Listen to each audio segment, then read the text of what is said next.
Welcome back. Welcome to AutoProm Post 5 quick learning video, and the topic is maintenance, AutoProm maintenance.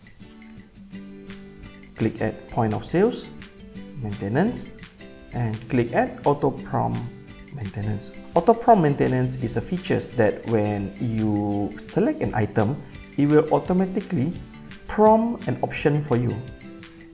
Click new. Available option that it will prompt is in a list, but for this exercise I would like you to enable the quantity.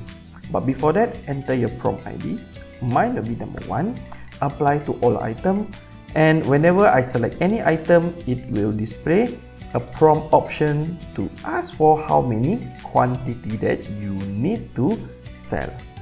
Click OK. Let's look at our front end. I will show you one example on how does this work. Since you just do some setting at back end, you need the post front end to appear the setting that you just made. Click at more function, synchronize the post system. Once it's complete, you need to log in and log out again. Select an item. It will automatically prompt the quantity. This is what we call an auto prompt. And click OK. That is all for today. Thank you.